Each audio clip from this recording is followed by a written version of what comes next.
gente faz não tem mais. Isso que a gente faz não tem mais. Isso que a gente faz não tem mais. Isso que a gente faz não tem mais.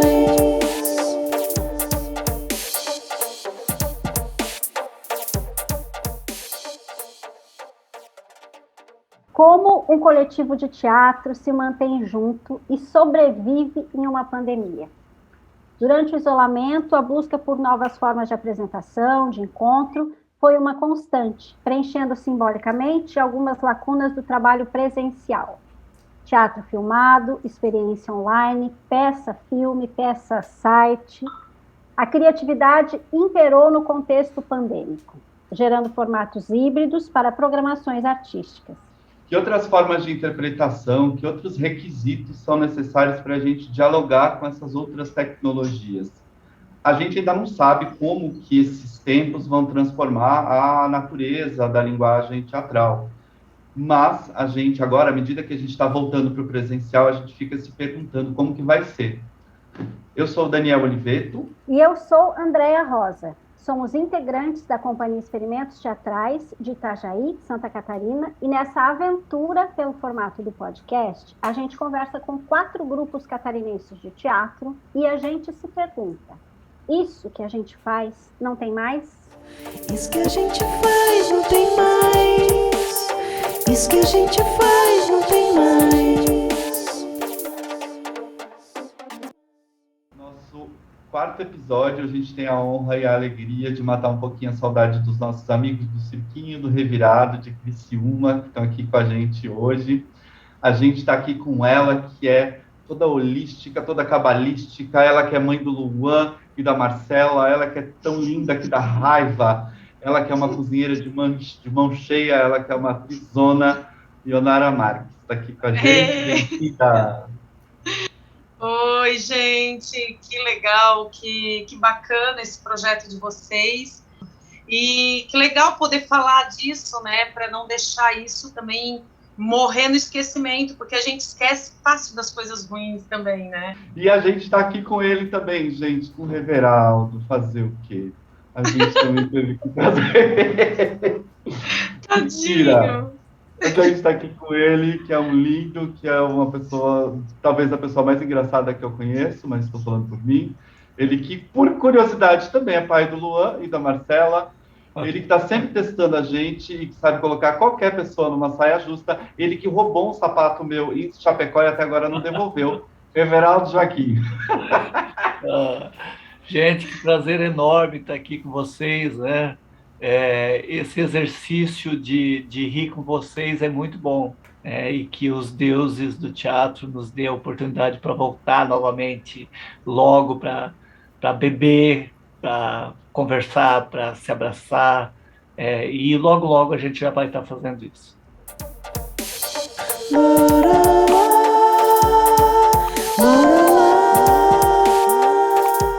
Em 1997, Everaldo Joaquim e Ionara Marques, numa estrutura bem familiar, residentes em Criciúma, decidiram comprar uma lona para apresentar teatro de fantoches. As encenações eram, em sua maioria, clássicos da literatura infantil, contados a partir da lógica muito peculiar do boneco revirado. Ali, no dia a dia, com as crianças, surgiu um dos mais importantes grupos de teatro do Brasil. Nestes 24 anos foram construídos diversos espetáculos. O Sonho de Natanael, O Contra-Regra, Arroz e Feijão em Colapso no Sistema, Amor por Anexins, Suja ou Esculacha, Revirando a Padaria, Júlia, Girândola e outros. O Cirquinho do Revirado vive exclusivamente de teatro e para o teatro. Então, todo mundo apresentado, a gente começa com as nossas perguntas aqui. Tem uma coisa que eu acho que foi muito bonita do trabalho de vocês, que foi como vocês responderam a essa situação. Na minha cabeça, isso aconteceu muito rapidamente, mas aí vocês podem contar melhor para a gente. Não sei se isso tem a ver também, essa rapidez tem a ver também um pouco com essa cancha que vocês têm do teatro de rua. Como que foi isso? O que acontece? Nós temos uma vantagem com relação a essa pandemia, porque nós somos um grupo família, né? Então, a nossa estrutura enquanto grupo, ela parte da ideia de sermos uma família. Assim que começou a pandemia, Fábio Murilo também faz parte do grupo, assim que começou a pandemia, logo em seguida a gente já falou com o Fábio da possibilidade dele vir aqui para casa também, para que a gente pudesse pensar juntos algumas alternativas, até mesmo porque já tinha alguns projetos caminhando. O primeiro projeto que já estava engatilhado, que seria presencial, seria sobre a questão das ODS, que a gente faria para uma prefeitura. E com a pandemia eles falaram, olha, não vai rolar, porque não dá mais, então a gente queria que vocês fizessem online. E eu, na hora, disse, olha, vamos esperar um pouco, então a gente quer fazer presencial, que a gente não tem equipamento. Deu 2 semanas, eu liguei para a mulher e disse, a gente faz, a gente tem equipamento, nós somos muito bons nisso, fizemos isso a vida inteira. Então foi para nós assim, foi muita sorte, sabe, que em seguida era a Câmara dos Vereadores de Forquilinha, eles toparam essa ideia então de fazer um audiovisual. A nossa produção, ela é uma produção que dá um diferencial dos outros grupos. A gente vai muito no tete a tete, sabe? Nós vamos oferecer trabalho, a gente entra em gabinetes, a gente vai até esses lugares, sabe? As pessoas entenderam já que o Cirquinho do Revirado faz teatro sob encomenda, com assuntos que, em geral, não é aquele que eu quero para minha obra artística, sabe? Que a gente e faz bem feito, e faz um trabalho também artístico, mesmo que tenha um tema, né? Então, quando a gente faz esse trabalho, claro que é um trabalho com início, meio e fim, e a gente entrega um produto final diferente de uma peça que a gente vai ficar em cartaz e vai oferecer para outros lugares. Então, esse lugar estava nos sufocando, porque ele dava muito trabalho, ele dá muito trabalho, de fato, para um resultado que, pronto, é um resultado pronto, que não vai sofrer alteração. Então, nós, conversando de que forma que a gente poderia fazer alguns projetos e pela aproximação nossa com o governo de Sara, com o Muriel, quando era prefeito, que não é mais, então a gente propôs para eles fazer um projeto, Arte Enquanto Respiro. Então a gente fez um projeto linkando várias ações com o tema relacionado à pandemia. Então, trabalhando a questão das orientações, do ficar em casa, da importância do distanciamento, a importância do uso do álcool em gel, a importância de que as crianças respeitassem também os idosos na questão de ficar em casa. Então, de que forma que a gente foi fazer isso? Bem, o que é que nós temos? O que é que nós temos na mão hoje para não precisar construir? Então, nós temos uma caminhonete e nós pensamos, bem, e se a gente fizer esse teatro em cima da caminhonete? Se a gente e as pessoas assistirem das suas casas? A gente chega nisso a partir do momento que a gente está aqui no computador também, conversando com cada um na sua janela. Mas como é que seria isso presencial, né? E como é que seria as pessoas abrir a janela, de fato, das suas casas e ver um grupo de teatro em cima de um caminhão apresentando teatro? E que teatro seria isso? E daí nós somos salvos pela nossa história. A gente pegou o Cirquinho do Revirado lá de 97, que a Andréia falou no início desse podcast, e a gente diminuiu ele mais ainda e colocamos esse cirquinho na capota da caminhonete. Então fica 2 manipuladores atrás, na capota da caminhonete. Na carroceria? Lá na parte de trás da caminhonete, fica 2 manipuladores. Num daqueles, um banco carretel, sabe, aquele carretel que tem um buraco no meio e ele é circular. Então a gente faz meio que uma semi-arena em cima da caminhonete, aonde, dependendo de aonde tem mais gente olhando, se a janela fica da direita, a gente vai mais para o canto da direita, se fica na esquerda, vai na esquerda, ou então se fica bem na traseira da caminhonete, a gente se volta para a traseira da caminhonete. Então, tem essa facilidade do giro, né? Esse carretel. Então, o Rev, em geral, fica na boleia da caminhonete. Dirigindo E levando o teatro um pouco mais para frente. poucas vezes teve a produção já de deixar tudo organizadinho, quando não tem essa produção de já saber aonde que vai parar, a gente vai meio que observando aonde tem bastante janelas ou gente atrás do portão, a gente vai parando. E a gente resolveu fazer Chapeuzinho Vermelho em tempos de pandemia. Nós tínhamos todos os bonecos e a gente colocou a Chapeuzinho Vermelho numa condição de ir para a casa da vovó, e no meio do caminho ela encontra um lobo mau, negacionista, dizendo que era só uma gripezinha e que isso não era nada, e o lobo mau vai para a casa da vovó e se veste de vovó para enganar a Chapeuzinho, e a Chapeuzinho diz que não vai entrar dentro de casa porque é muito perigoso. Então, as mensagens, esse teatro ele tem a duração de 9 minutos, isso gravado, então até mesmo porque fazer falas, num dia a gente fazia 12, 15 apresentações, e essa produção, aonde iria acontecer, a gente já meio que pré-estipulava um roteiro.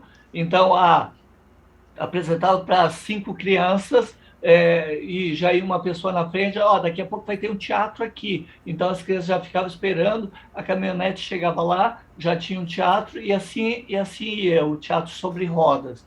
E a gente circulou por muitos bairros de Sara, comunidades carentes, e isso era uma coisa muito linda para nós. A gente saía de lá muito emocionado e muito satisfeito. As primeiras apresentações, assim, a gente chegava em casa e chorava, sabe? Porque esse desespero de será que a gente vai voltar a fazer? Que teatro que a gente vai fazer? A gente precisa estar com o público, a gente precisa trocar. A gente falava isso, a gente precisa trocar de fato. Isso, na verdade, Dani, quando tu tem essa sensação de que foi rápido, eu boto fé que todo mundo estava sentindo já a necessidade dessa troca acontecer, mas assim, eu tenho uma impressão que por quem é de rua, quem já fez muito espetáculo na rua, a sensação o desespero parece que ia tomando conta da gente, sabe? Assim, a necessidade de estar trocando, de estar na rua, era muito. Eu sentia que era muito grande, sabe? Eu acho que tem a ver com essa história da gente ser de teatro de rua. Eu acho que é uma questão de sobrevivência também, que a gente entende que não é fácil para nenhum grupo, para ninguém, né? Nunca é fácil. Então, esse projeto que a gente fez não é só o Teatro sobre Rodas, a gente resolveu também fazer um projeto também que era Meu Lar, Meu Bem-Estar. Então, a gente construiu umas casinhas pequenas e a gente saía dentro daquelas casas, vestido aquelas casas, praticamente caminhando pela rua e questionando as pessoas por que estavam na rua. Eu estaria dentro de casa, né? Então, por que as pessoas estão na rua? Então, de uma forma muito bem-humorada, a gente caminhava pelo comércio, conversava com as pessoas, né? E respeitando sempre esse distanciamento, distribuindo máscaras. Aí foi uma campanha mesmo do governo de Sara para distribuição de máscaras, distribuição de álcool, sabe? Assim, foi uma campanha legal. A gente foi xingado também na rua por alguns negacionistas, sempre tem, né? Mas também foi outro jeito de trocar. Mas o mais poético, assim, o projeto mais poético que a gente fez, assim, que eu acho que até hoje a gente ainda colhe frutos dele, no sentido mesmo de ter ficado marcado, né? Foi o Teatro sobre Rodas, assim. Inclusive, a semana passada a gente estava apresentando o Teatro sobre Rodas num festival em Presidente Prudente e também em São Paulo, com um projeto do Oxandolá, e era sobre isso, sobre essa temática de fazer teatro itinerante, levando o teatro de pouco em poucas pessoas, sendo apresentado para poucas pessoas, né? E ainda é muito bonito e muito emocionante, sabe, esse projeto. Nós fizemos logo depois que a gente fez as primeiras apresentações, a Rede Brasileira de Teatro de Rua chamou a gente, abriu um fórum, para a gente contar a nossa experiência. A gente mostrou fotos dessa cena que a gente fez, e vários grupos, como a Ionara falou, vieram perguntar como é que isso acontecia, mas como é que é a produção disso? Fala com quem paga, né? Então, de que forma que faz? Então, a gente foi dando dicas, foi dando sugestão e ideias bem. E o pessoal do circo, eu disse, nossa, o pessoal do circo faz em cima da caminhonete, faz, sabe? Faz em cima da van. Então, vários outros grupos começaram a fazer esse tipo de ação, e daí surgiu essa mostra de Presidente Prudente, e eles nos chamaram para fazer parte dessa mostra, e foi maravilhoso. Agora, né, a gente fez questão de não mudar nada da estrutura do espetáculo, nem da história a ser contada, porque já estamos vivendo um outro momento, né? Justamente porque o que a gente fez foi naquele momento, foi importante naquele momento. Isso gerou para nós trabalho durante um bom tempo dentro da pandemia, né? Daí, claro, chega um momento que também já não dava mais também, teve um momento ali de um pico muito grande, né, que daí nós também ficamos assustados, nós também não saímos mais. Nós tivemos muitas ideias, inclusive na Isara, a gente ia fazer um teatro para as pessoas assistirem do prédio. A nossa ideia é que as pessoas fossem para a janela, para as sacadas, e olhassem lá embaixo, que a gente fazia um teatro na vertical, a gente ia fazer um teatro todo deitado no chão, né? Então as pessoas olhariam de cima. Infelizmente a gente já tinha roteiro do que fazer, como seria isso, né? E infelizmente a gente não conseguiu colocar em prática pela estrutura, pelos prédios que foram sugeridos, mas a gente, sabe, ficou com bastante curiosidade de como é que seria isso, as pessoas assistindo o prédio, sei lá, fazendo xixi, jogando em nós, seria lindo. Quando a gente começou com esse teatro sobre rodas, foi também meio que um desafio que o prefeito Murialdo colocou para a gente, assim, ó, tá, e as crianças que não têm computador? Então, a gente pegou também esse público, porque a gente passou por essas estradas, por esses lugares, levando teatro, levando essa parte lúdica, né, para as crianças sair um pouco desse terror que elas estavam vivendo, né? Você estava me lembrando, vocês desenvolveram também uma experiência assim, sem precedentes, que foi adentrar um processo a partir da obra O Artista da Fome. Como foi esse processo? Legal. O Artista da Fome, ele surge daí com a história da Aldir Blanc. Então, em meio a tudo isso, né, estávamos nós, artistas, brigando de foice com o poder público, para acontecer, para ser lançado a lei, e depois disso convencer o município de que era importante, convencer as pessoas de que era importante se reunir para que os projetos fossem de fato para frente. Nessa época de pandemia, eu estava escutando muito podcast, estava escutando muito enquanto fazia outras coisas práticas, né? Escutava muito contos, daí eu escutei um conto do Artista da Fome, eu disse, nossa, que legal! Eu disse assim, que massa de fazer isso! E como fazer isso na pandemia? Então, a gente escreveu esse projeto. Primeiro a gente escreveu para o Itaú e não passou, e escrevemos para o município. Ainda bem que não passou para o Itaú, porque o valor era menor, e a gente não conseguiria fazer da forma que foi feito para o município. Eu acho que foi o projeto mais desafiador no qual eu passei, né? Não só pela questão da história do jejum dos 40 dias, mas pelo fato de que é um projeto que eu ainda acho que tem muitos desdobramentos ainda. O próprio entender esse Artista da Fome, o próprio se colocar numa situação de jejum durante 40 dias. Pensem sobre essa atitude do faquirismo, que daí a gente chega nessas pessoas, nos faquires, nas faquirezas, que ficavam 40, 50, 60, 70 dias sem comer, deitados em cama pedra, de cama de prego, e isso era, nós estamos falando agora da década de 70, né? Então, assim, de pessoas que aclamavam esse tipo de coisa, ficavam muito curiosas desse artista, né? A que ponto chegamos que o artista precisa passar fome para chamar a atenção da plateia? Então, e a gente está vivendo isso, sabe? A que ponto chegamos do artista, o artista da fome está ali, que não sou só eu, somos todos nós artistas da fome, e se colocando o corpo à disposição dessa construção de um teatro em que vai acontecer mais a partir do momento que eu recebo a informação do que tem um louco de Criciúma e uma louca que vão ficar 40 dias sem comer. Então, toda a mídia, toda a imprensa, em nenhum momento eles questionaram se era verdade ou se não era.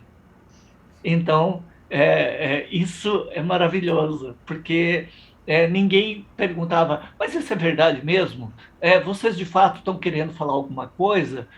Então, a gente também não se colocava na condição de falar sobre isso. E claro que a gente estava numa condição, nessa representação, nessa performance, enquanto atores, enquanto desafio, para estar ali dando a cara a tapa, porque os comentários que as pessoas faziam eram extremamente agressivos. E daí a gente do teatro de rua, a gente diz, poxa, a gente faz teatro mesmo porque a gente quer incomodar, né? Se fosse para agradar, eu ia fazer cocinha nos pés das pessoas, eu ia fazer filmezinho legal, né? Então a gente quer incomodar as pessoas. E a gente incomodou muita gente, né? E esse incômodo, essa construção que as pessoas fazem dessa poesia, que é o artista da fome, ela transpassa, talvez ainda hoje, o nosso entendimento, o meu entendimento sobre aquilo dali. Então, se for parar para contar as diversas situações, mensagens que a gente recebia, mensagens que eu recebia diariamente, pessoas que ligavam, e para contribuir com tudo isso, o Luan fazia um diário da fome, contando o dia a dia do que estava acontecendo, dessa pessoa que estava jejuando, né? Dessas pessoas. Então, essa riqueza dessa história, desse mundo que a gente construiu, desse lugar que a gente construiu, porque o teatro, a gente vive do logro, né? A gente faz de conta de verdade, né? Então a gente não faz de conta que eu não faço de conta que eu pego uma coisa, eu pego uma coisa de fato. Então eu faço uma ação de verdade, né? Para narrar uma história que não é verdadeira. Tem aquela frase que é bem legal, que o cinema precisa de muita mentira para contar uma verdade, e o teatro precisa de muita verdade para contar uma mentira. Então,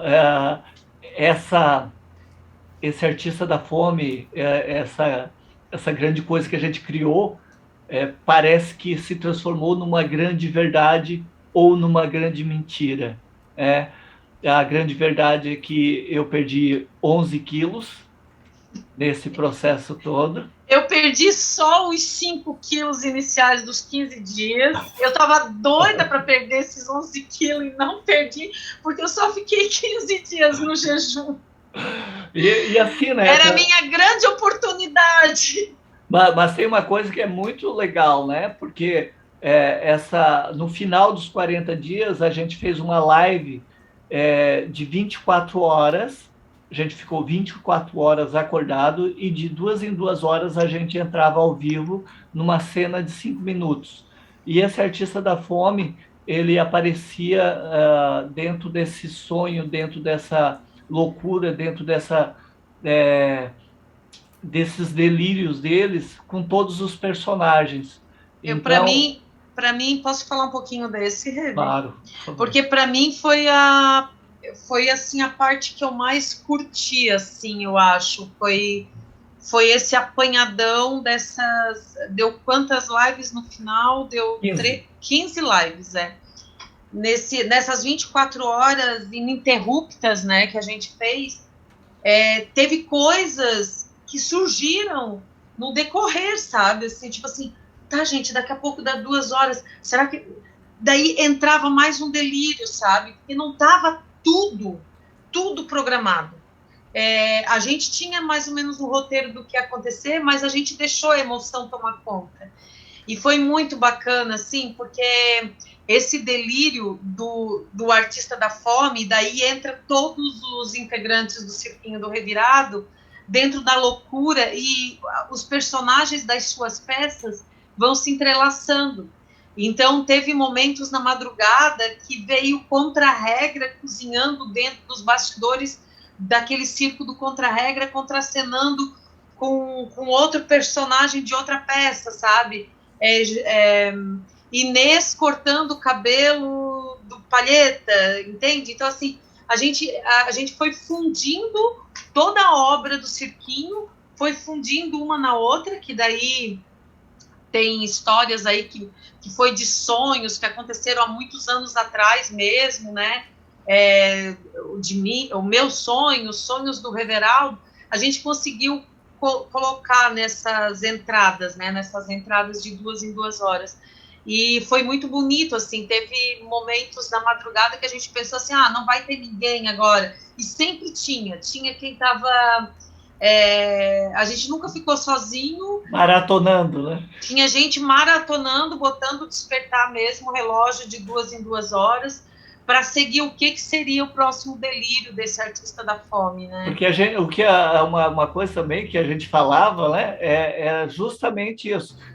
Até que ponto vocês, os espectadores, estão dispostos a fazer aí uma apresentação? Eu saio da minha casa, tiro o meu tempo, vou até um teatro ou vou até uma rua assistir uma apresentação teatral. Então, eu em casa, o que eu me disponho a fazer? Então, assim, disponha-se, coloca o teu celular despertar a cada 2 horas que tu vai ver uma atividade ao vivo.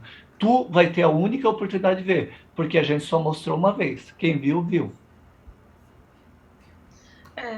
O artista da fome foi incrível, assim, eu digo que o Reveraldo teve muita força, assim, porque ele conseguiu continuar, eu mexeu muito emocionalmente comigo, eu não tive estrutura emocional, eu fiquei bem debilitada mesmo, assim, eu comecei a fazer terapia também, no meio dessa história toda, sabe, assim, mexeu muito comigo, mexeu com a Marcela, mexeu com a família toda, foi um projeto que não foi fácil. Não foi fácil fazer, muitas vezes o Revi ficou sozinho mesmo nessa história, porque eu não banquei junto com ele, Marcela não bancou, muitas vezes o Luan também teve muita vontade de sumir, sabe, assim, de abandonar mesmo a história, sabe, porque é foda, né, 40 dias, assim, a gente xingou muito o Revi, eu cozinhava em outro lugar, eu não cozinhava aqui, para ele também não sentir o cheiro da comida também, não né? invadir a geladeira à noite. Hoje a gente brinca, a gente fala e tal, mas foi um momento bem difícil, assim, sabe? Eu também, na época, a gente sentia tudo isso, mas existia uma coisa de, bem, eu quero, né? Parece uma coisa assim do artista mesmo, né? Não, eu quero passar por isso, né? Então a gente via muito, a gente pesquisou bastante essa história dos faquires, né? Das faquiresas. Então, assim, o que é isso, né? Eu, enquanto ator, enquanto artista, eu estou à disposição do público também, né? Então, assim, o que vocês, o que isso passa para vocês? A nossa história exemplo, né? Fui num lugar com um amigo meu pegar umas caixas e ele falou, cara, e aquele teu amigo, né? Falou para esse colega meu e tal, e aquele teu amigo que está sem comer, sabe? Ele foi agora para o hospital, né? Daí o Reveraldo, pois é, ele aqui, ó. Eu assim, é tu, sou eu. Daí eu assim, tá, e como é que foi essa história de tu ter ido pro pronto-socorro? Eu não fui pro pronto-socorro. Daí assim, tu não foi, mas teve lá um desmaio. Eu disse, sim, no 7º dia, Deus descansou, né?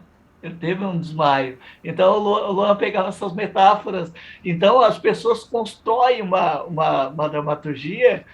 Então, essa dramaturgia, a partir de que é muito interessante. Então, assim, são várias discussões, vários relatos que a gente teve.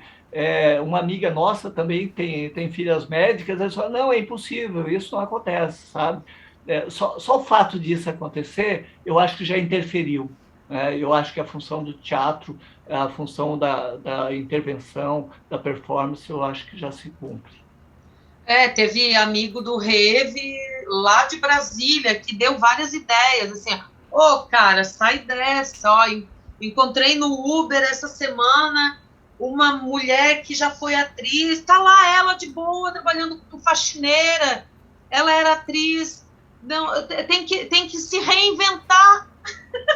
Tipo assim, vai fazer outra coisa, sabe? Não, daí é muito doido, né? Tipo assim, tem que se reinventar, tem que pensar em outra coisa, não dá para ficar nessa sofrência de vocês, artistas, sabe? Vão lá, se reinventam, dando ideias, sabe? Assim. É legal essa história, né? Do Kafka, o próprio Kafka fala, né? Tipo assim, o artista da fome era artista da fome porque ele não encontrou um alimento de fato que o saciasse, né? Que alimentasse ele de verdade.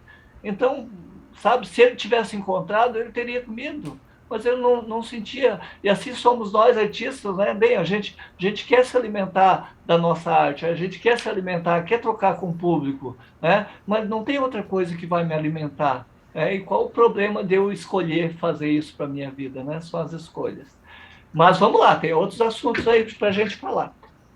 Gente, as pessoas têm mesmo muitas ideias, né, sobre como a gente deve agir e proceder e sobre o que a gente deve escolher, né? Gente, que incrível, que coragem, que desafio, que grande experiência, não?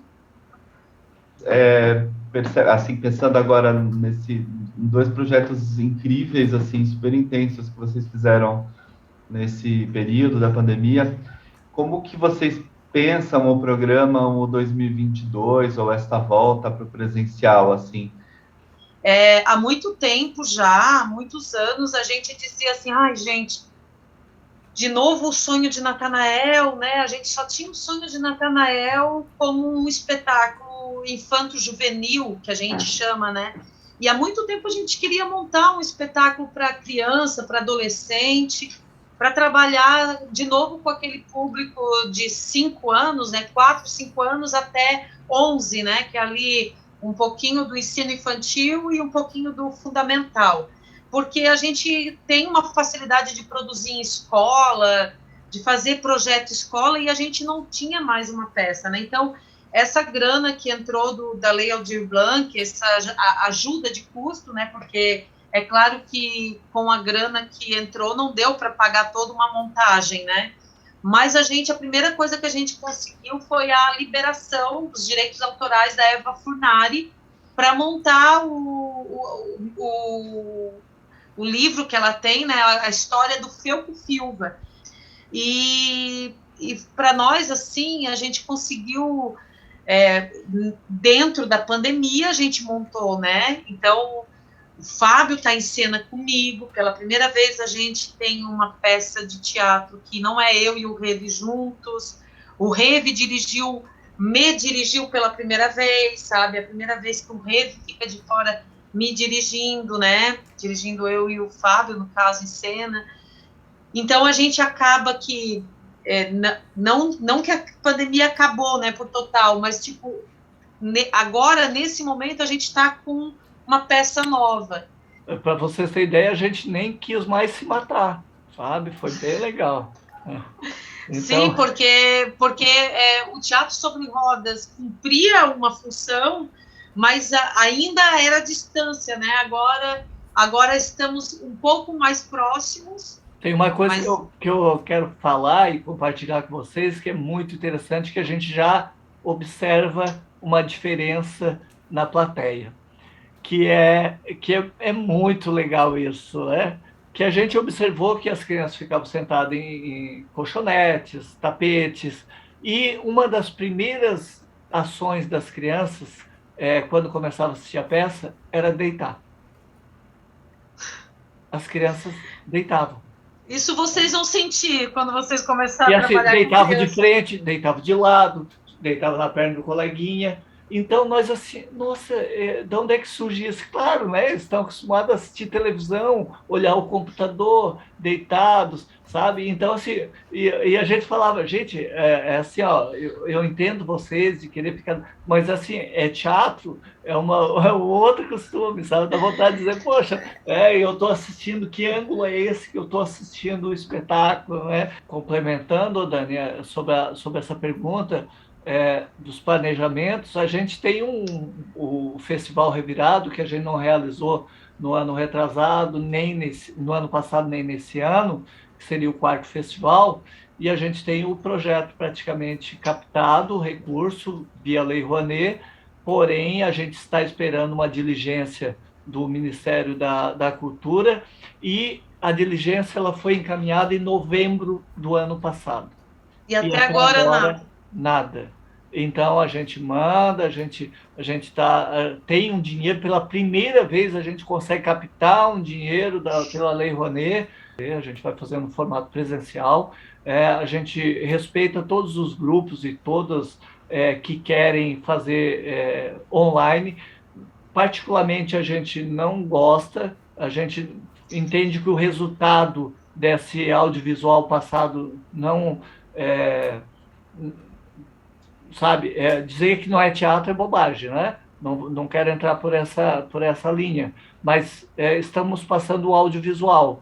É uma Então, outra experiência. é outro lugar. É outro lugar, é uma outra experiência. Perfeito. Eu acho que tem espaço para isso, sim, mas se fosse para montar um espetáculo para um audiovisual, eu não pegaria nenhum espetáculo que o Cirquinho tem hoje, para botar no audiovisual. Então eu montaria outra coisa, a gente tem muitas ideias que caberiam nesse lugar. E eu acredito que vai ser, sim, mais um nicho para os grupos de teatro. A gente tem que pensar, sim, em preparar o material, porque muitos festivais vão acontecer de formato híbrido, ou tu vai com uma peça presencial e tu tens uma para ser online. Temos, sabe? Então eu acho que vai ter esse nicho de mercado. Eu acho que ele não some assim. Tem alguma oficina, algum bate-papo que vocês possam fazer no formato online, disponibilizando. Eu acho que as pessoas que organizam o festival vão pedir esse material também. Claro que a gente fez, por exemplo, um projeto da Júlia, um festival, só que fizemos ao vivo. Nós fizemos mas então agora... a gente não pegou a nossa peça Júlia e colocamos nessa tela, entende? É nesse sentido que eu quero dizer. Né? A gente foi convidado pelo Itaú Cultural para fazer um projeto do Itaú, e a gente fez um trabalho com Júlia e Palheta, né? Onde a gente circulou por várias praças, por vários lugares em busca de público, até que a gente conseguimos entrar no shopping Criciúma, o shopping das Nações, e entramos no shopping de Júlia e Palheta com a carroça e fomos para a praça de alimentação. A gente pegou o Júlia e Palheta e colocamos eles em várias situações. O Palheta foi tomar vacina e a Júlia chicoteando ele, mandando ele tomar vacina, né? Que riqueza! Estou cansada aqui, gente, só de imaginar e de dar conta disso tudo que vocês deram conta de fazer nessa pandemia. Olha, senhora e senhor Cirquinho do Revirado, agora então a gente vamos para a etapa dos quadros deste podcast. Oxe. O nosso primeiro quadro chama-se Tem, Mas Acabou. Tem, mas acabou. Tem, mas acabou. No palco ou na plateia, qual foi a última memória afetiva de vocês do teatro presencial? Ali antes de parar tudo. O último é no palco. No palco, nós com uma roda gigante do Girândola, certo? Rodando no carnaval, nós desfilamos com uma roda gigante. Para mim, aquilo ali foi muito interessante. Rasgou a minha calça, sabe? A cueca aparecendo, e eu só fui notar no final, e a gente subia e ficava com a bunda assim pra fora. Foi lindo. Que ótima essa lembrança, Reve. Bem legal. Eu tenho uma lembrança muito forte, assim, que foi que no Dia Internacional da Mulher, dia 8 de março, no ano, para ter ideia, 8 de março, a gente fez o sarau aqui no Cirquinho do Revirado. Veio a nova Ordem Bruxólica de Florianópolis, com a minha amada, maravilhosa nora, Nathalie Soler, também, junto com as outras meninas, para apresentar a nova Ordem Bruxólica, porque era Dia Internacional das Mulheres. Isso aconteceu num sábado. Na terça-feira foi o lockdown. Então, assim, para nós foi muito contundente isso, assim, sabe? Porque aqui atrás, vocês dois que já vieram, já conhecem aqui o nosso espaço, a gente não deixou os homens entrarem para assistir de tanta gente que tinha. E então, assim, lotou a sala. E um dia antes a gente já tinha feito na universidade, com a nova Ordem Bruxólica também, com muitas mulheres assistindo. Então, foi uma força muito grande do feminino que aconteceu aqui, sabe, no sarau. Para mim foi muito importante ter elas aqui. E logo em seguida, isso aconteceu no sábado, na terça-feira, rolou essa história, daí começou um buzuzum. Mas se já estava acontecendo a pandemia, será que o vírus não estava circulando lá porque era tanta gente, né? Então, para mim, ficou muito marcado isso, assim, porque realmente foi o maior público de sarau que a gente teve. E as meninas, a Lauren Fischer, a Nathalie, estava todo mundo aqui, assim, nós... a gente bebeu, a gente dançou, a gente celebrou, a gente rodou, sabe? Então, foi, assim, uma catarse para, em seguida, tirarem tudo isso da gente. Então, assim, parece assim que a gente foi lá no topo, vivenciou tudo aquilo, muito afeto, muita coisa gostosa, e puxaram o nosso tapete, sabe? Mas vamos falar de coisa boa. Que a gente tem um quadro agora que chama Vamos Falar de Coisa Boa. Olha que criativo que isso é. Vamos falar de coisa boa.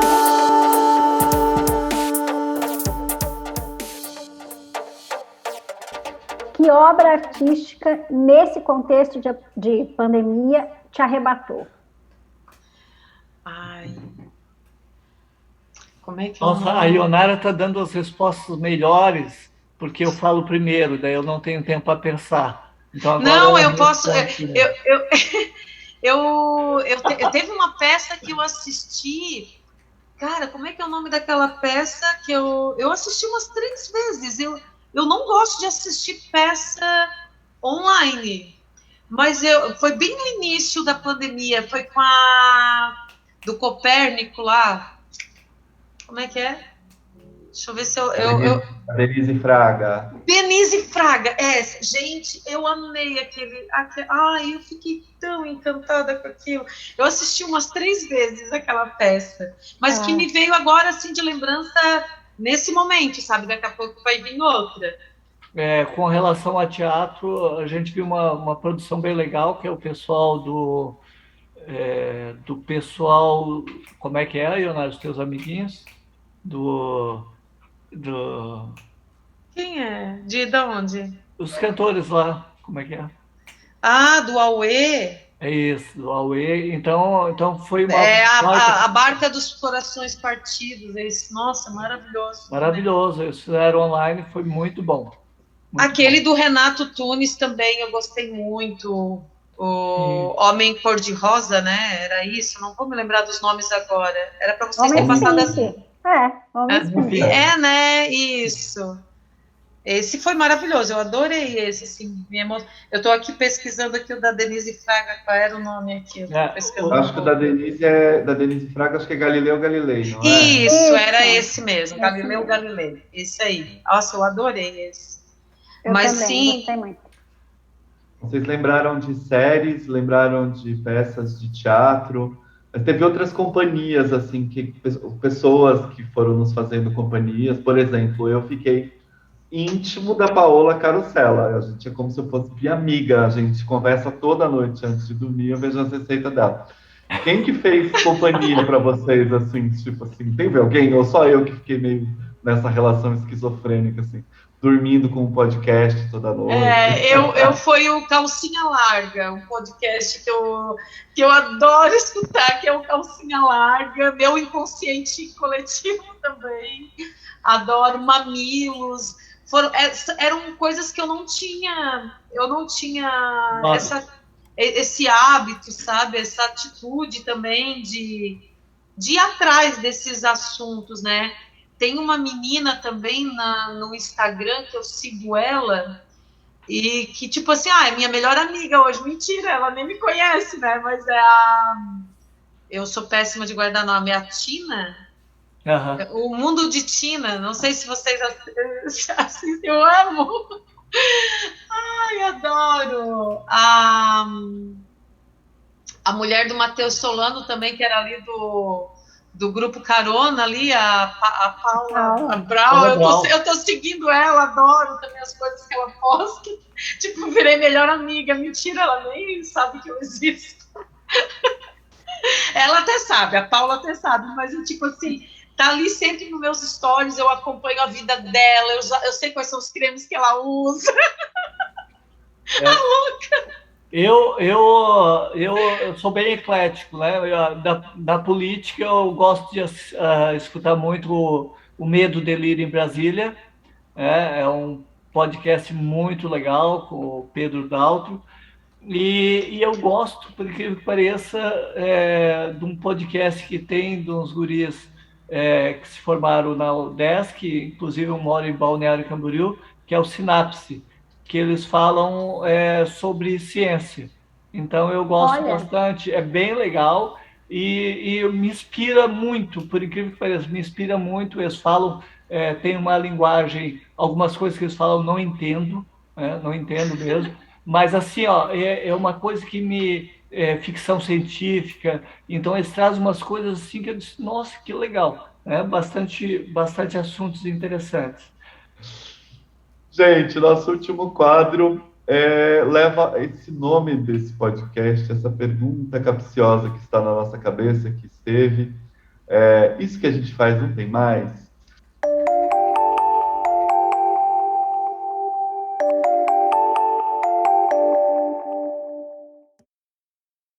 A gente sabe que a pandemia não terminou, que ainda tem um monte de cuidados que a gente precisa ter nesse momento, mas o que a gente queria saber de vocês é, para esse outro teatro, para esse novo teatro que mistura o que era o teatro, enfim, para esse novo momento, esse outro momento, o que vocês não querem carregar desse período em que a gente ficou aqui preso nessas janelinhas?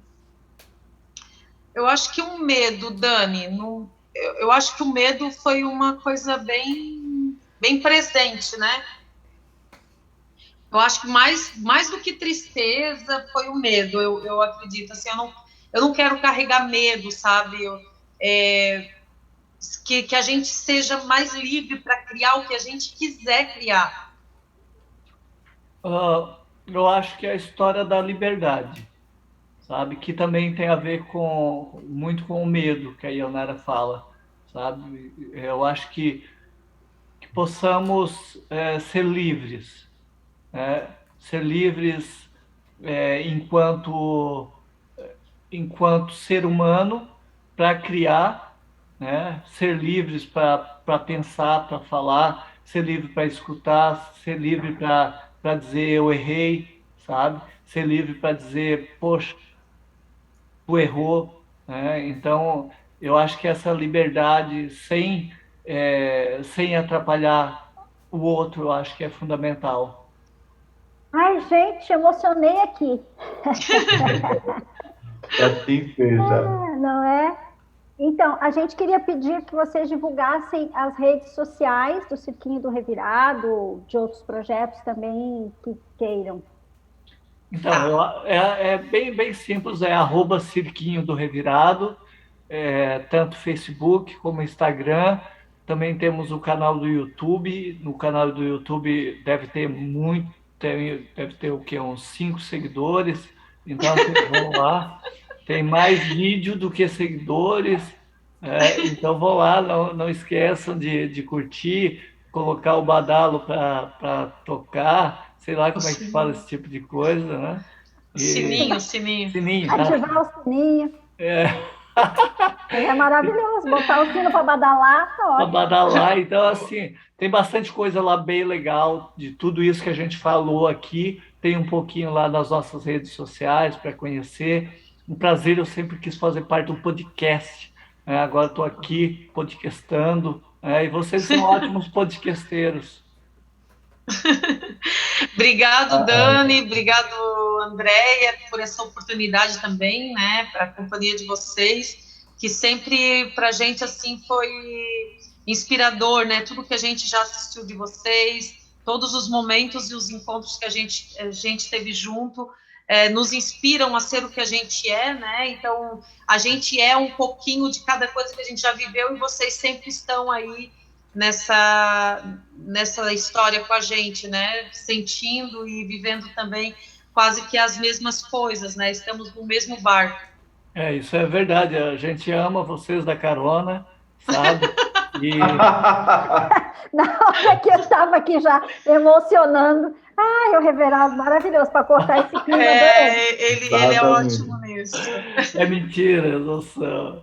São da nossa querida Experimentos, que eu acho que é genial. Acho que é o nome de grupo mais legal que eu conheço, sabe? Sabe? A gente adora, a gente sempre fala da Sabe? É experimentos muito genial. E vocês são maravilhosos, né? Vocês são seres humanos que ajudam nessa micro-revolução. Vamos continuar nessa nossa revolução que um dia a gente vai ter uma rua com o nosso nome. Tá louca? até parece, né? Até parece. Queridos, a gente falou ontem no episódio da Traço que nessa pandemia a gente aprendeu a agradecer que a gente sobreviveu, né? Porque até então a gente estava sempre agradecido de se ver crescer, né? Eu sempre lembro com muito carinho de um Fenatib em que o Luan tinha, sei lá, 3 anos de idade, estava lá dormindinho no debate, e é uma alegria a gente continuar fazendo teatro junto e ter passado por essa pandemia, estar passando por isso e se Não, e ver, é né? muito legal. A gente, na boa, a gente caga na cabeça de todos esses que estão dizendo aí que não vai dar certo, né? Então aqui estamos nós há mais de 20 anos vivendo de arte, vivendo de teatro. Nunca é fácil, mas olha, tenho irmãos que trabalham desde os 16 anos e eles dizem, não é fácil, né? Então, se não é fácil trabalhando no emprego convencional comum, nós do teatro estamos vivendo de teatro, fazendo aquilo que a gente gosta, sendo felizes, né? E não sendo fácil também, né? Que bom. Contrariando aí toda uma galera. Toda uma lógica É capitalista. uma lógica. Nós vamos para os 25, né? Vocês também, né, Dani e Andréia? É bastante. Eu lembro 23 agora em janeiro. É bastante, sim. Eu lembro do debut. Ó, por favor, me chamem para o debut de 25. Gente, que Por saudade Bafo. das debutantes. Você me Ai, avacalhou muito. Eu era estreante da Experimentos, você me avacalhou muito, Reverendo. Nem me lembrei disso, não. Eu tinha avacalhado mais contigo aqui. É mesmo, tu tinha recém entrado, imagina. Se o Reveraldo avacalhou. Para quem não sabe do que a gente está falando, é importante deixar registrado aqui nesse podcast. A gente fez uma festa de 15 anos da Companhia Experimentos e que todos nós estávamos vestidos de debutante. E o Reveraldo era o mestre de cerimônia e ele apresentava as debutantes e ele instruía a gente. Gente, então chega ao fim o nosso último episódio dessa aventura pelo podcast da Companhia Experimentos, chamada Isso que a gente faz não tem mais. E a gente sai daqui mais otimista respondendo essa pergunta, que vai ter sim. A gente não sabe se vai ter outro podcast, porque a gente está aqui vendo como é que como é que funciona, mas vai que, né, gente? Vai que tem uma segunda temporada. A gente convida vocês a conhecerem os outros 3 episódios que a gente gravou, que estão disponíveis no Spotify e no YouTube da Companhia Experimentos. Isso que a gente faz não tem mais é um projeto contemplado pela Lei Municipal de Incentivo à Cultura, da Fundação Cultural e Prefeitura Municipal de Itajaí e conta com a renúncia fiscal da APM Terminus.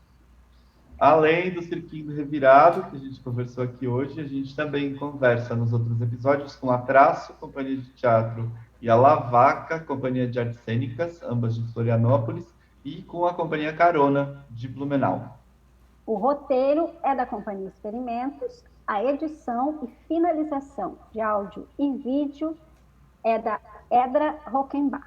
A gente se vê nos próximos episódios, ou melhor, nos demais episódios que vocês podem acessar. Beijo e até já!